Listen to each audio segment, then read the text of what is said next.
Hello everyone, இன்றைக்கி வாழைக்காய் fry பண்ணலாம். அதுக்கு வாழைக்காய் எடுத்து சீவிட்டு ரவுண்டாக கட் பண்ணிவிடுங்க.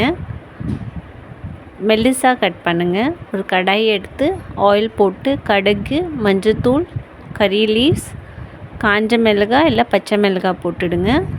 இந்த வாழைக்காய் போட்டு உப்பு போட்டு க்ளோஸ் பண்ணி வச்சுடுங்க. ஹாஃப் வெந்து பிறகு அதை கேஸ் ஸ்பீட் பண்ணிவிட்டு ஃப்ரை பண்ணலாம். அப்போ தான் அது கிரிப்ஸி ஆகும். மிளகாத்தூள் போடலாம்.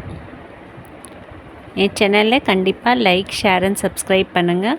இது குயிக் அண்ட் டேஸ்டி, ரொம்ப யம்மியான டிஷ். ரொம்ப ஃபாஸ்ட்டாகவும் ஆகிடும். என் சேனலில் கண்டிப்பாக சப்ஸ்கிரைப் பண்ணுங்கள். என் சேனலுக்கு வியூஸ் இருக்குது, ஆனால் சப்ஸ்கிரைபர்ஸ் இல்லை. இன்னும் நிறையா குயிக் அண்ட் டேஸ்டி ரெசிபீஸ்க்காக என் சேனலை கண்டிப்பாக சப்ஸ்கிரைப் பண்ணுங்கள். இந்த டிஷ் ட்ரை பண்ணுங்கள், கமெண்ட் பண்ணுங்கள் எப்படி இருந்தது. ரொம்ப ஈஸியான டிஷ்.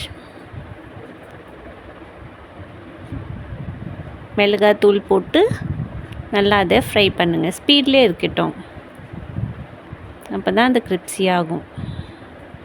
வாழைக்காயில் இன்னும் 2-3 வெரைட்டி செய்யலாம். நான் கண்டிப்பாக வீடியோ போடுறேன். இது ஒரு மெத்தட். நல்லா கிரிப்ஸி ஆகின பிறகு கேஸ் ஆஃப் பண்ணிவிட்டு மூடி வச்சுடுங்க. இங்கே மார்னிங் டைம்ஸில் இந்த டிஷ்ஷு ப்ரிஃபர் பண்ணலாம். கண்டிப்பாக டிஷ்ஷை ட்ரை பண்ணுங்கள். Take care. தேங்க்யூ.